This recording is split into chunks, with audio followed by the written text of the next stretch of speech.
J'accueille maintenant en studio M. Jean Robitaille de l'équipe Démocratie Château-Richer.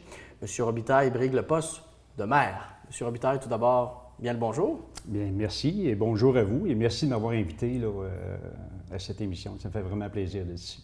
Donc, je vais vous laisser du temps pour vous présenter. M. Robitaille, qui êtes-vous? Quelle est votre expérience, là, justement, de la vie en politique municipale? Alors, évidemment, je suis Jean Robitaille, je suis un citoyen de Château-Richer depuis 1965. J'y ai grandi, j'ai étudié, passé mes années primaires à Château-Richer. Et puis, moi, je suis quelqu'un qui est passionné de gestion, donc j'ai étudié en gestion industrielle au Cégep du Vieux-Montréal et j'ai poursuivi à l'Université Laval en administration, plus en côté finance, comptabilité. Et moi, j'ai fait carrière dans le domaine pharmaceutique. Alors, c'est un domaine passionnant, un domaine que j'ai adoré. Et j'y ai passé 27-28 ans jusqu'à ma retraite en 2014. Et j'ai acquis une solide expérience de gestion parce que j'ai été gestionnaire senior de 1998 à 2014 pour la compagnie Pfizer Canada, entre autres, là, où, la plus grande pharma. Et j'ai beaucoup acquis d'expérience et de compétences facilement transférables dans une gestion municipale. Vous avez mentionné vos connaissances en gestion financière, aussi des connaissances dans le domaine de la santé, mais quelles sont les autres qualités qui, selon vous, là, feraient de vous justement un bon maire là, pour Château-Richer? Bien, je pense que moi, je suis une personne qui a des valeurs, des valeurs qui doivent s'exprimer dans la démocratie. Alors, je parle d'éthique de travail, je peux vous parler de transparence. Je suis un gars qui adore le travail d'équipe, c'est essentiel dans une gestion municipale. Je suis un rassembleur et je suis quelqu'un qui est très orienté sur les résultats. Alors, il faut que les choses aillent vite, il faut que les choses fonctionnent, il faut mettre en place des systèmes pour avoir des résultats rapidement. Quand vous avez décidé de vous présenter pour le poste de maire, ça a été une grosse décision, j'imagine, dans votre vie. Qu'est-ce qui vous motive? Qu'est-ce qui vous allume dans ce défi-là, justement? Là? Bien, il y a plusieurs défis dans une gestion municipale, mais en fait, ce qui m'a attiré vers là, je vous dirais, là, c'est... plusieurs personnes me l'ont demandé en 2013. En 2013, aux élections de 2013, je suis très sincère avec vous, là. J'ai eu des approches sérieuses que je me présente. À ce moment-là, le timing n'était pas bon pour moi. Premièrement, j'étais encore à l'emploi de la pharmaceutique et j'ai toujours dit à ma conjointe, à mes enfants, que lorsque je prendrai ma retraite, avant de m'embarquer dans d'autres choses, ça va me prendre une couple d'années là, pour rattraper du temps perdu familial. Donc, c'était pas un bon timing. Mais dès 2015, une année environ après ma retraite, les gens m'ont interpellé beaucoup pour que je me fasse une équipe basée sur le mécontentement là, de la population de Château-Richer. Alors, j'ai commencé à suivre les dossiers et je vous dirais, ce qui m'a allumé énormément à monter une équipe, c'est le renvoi du directeur général de Château-Richer. Ça a accéléré votre réflexion? Ça a accéléré ma réflexion et ça m'a convaincu, en parlant à plusieurs citoyens, là, qu'il fallait il fallait proposer une option de rechange pour l'élection municipale du 5 novembre prochain. J'aimerais maintenant vous entendre sur votre programme électoral. Si vous êtes élu comme maire, là, quelles sont les priorités de l'équipe Démocratie Château-Richer? Écoutez, des priorités, j'en ai découvert à la tonne là, pendant le dernier mois, la campagne électorale. Il y a deux grands dossiers qui encore une fois, m'interpellent énormément. Alors, les égouts à Château-Richer, OK? C'est un dossier tellement important. On ne peut pas parler de développement durable lorsqu'on n'a même pas d'égouts. Pour plusieurs rues, en tout cas une grande partie de la rue Royale, je pense au bas du château, le haut de Château-Richer, promesse qu'on nous a fait dès 2005, mais dossier qui n'a jamais été travaillé. Et plusieurs rues transversales aussi, entre le boulevard Sainte-Anne et l'avenue Royale, là, qui n'ont pas de système d'égout. Il y a des personnes, certains citoyens ont des fosses septiques avec champ d'épuration. Champ d'épuration en fin de vie, alors qu'il ne peut pas être fait au même endroit, alors ils n'ont pas l'espace pour le refaire sur leur terrain. Et moi, ça on ne peut pas aujourd'hui, en 2017, dire qu'on est la plus vieille paroisse en Amérique du Nord, tout en étant aussi celle qui rejette le plus d'eau usée dans l'environnement. Alors, il faut vraiment prendre ce dossier-là sérieusement, puis le travailler. Puis je suis très déçu. Les citoyens sont choqués du rendez-vous FEPTE, le programme FEPTE, là, dont la Ville n'a proposé aucune demande d'aide financière. Un programme, je vous le rappelle, de 663,8 millions qui est tombé du ciel des gouvernements supérieurs. Et on aurait dû présenter des dossiers. Là, on avait la permission d'en présenter même plus qu'un.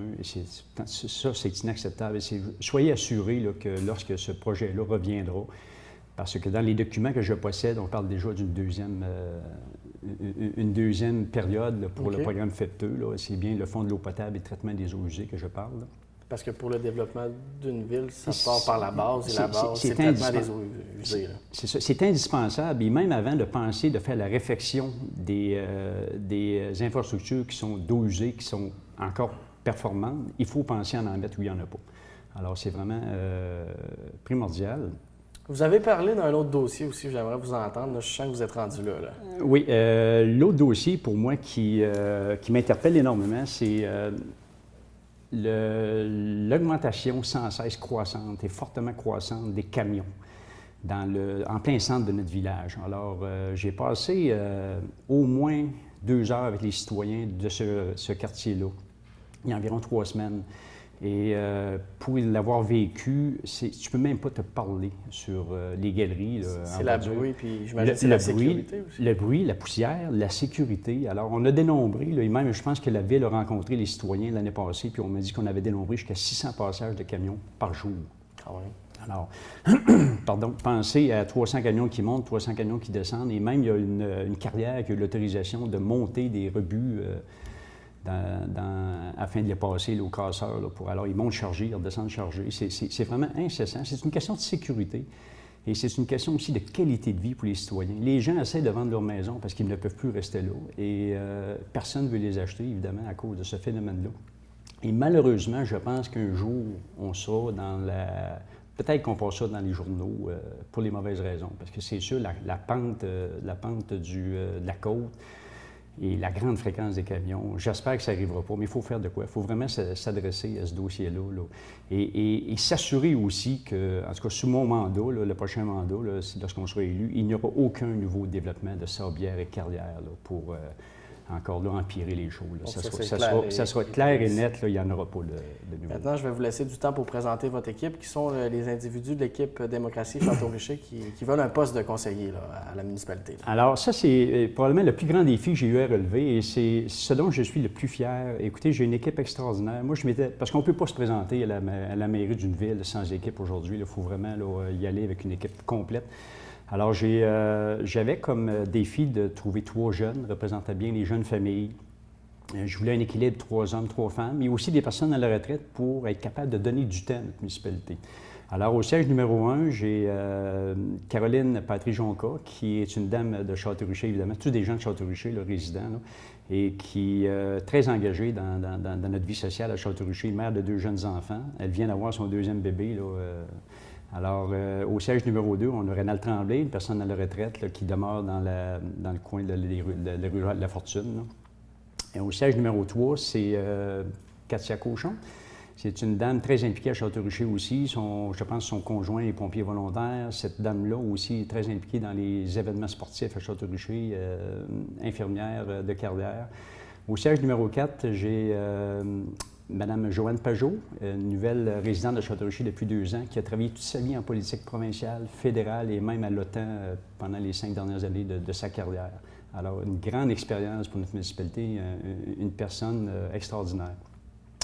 Au siège numéro 5, c'est Jean-Pierre Caron, qui a eu 24 ans, qui cumule 24 ans d'expérience dans notre ville.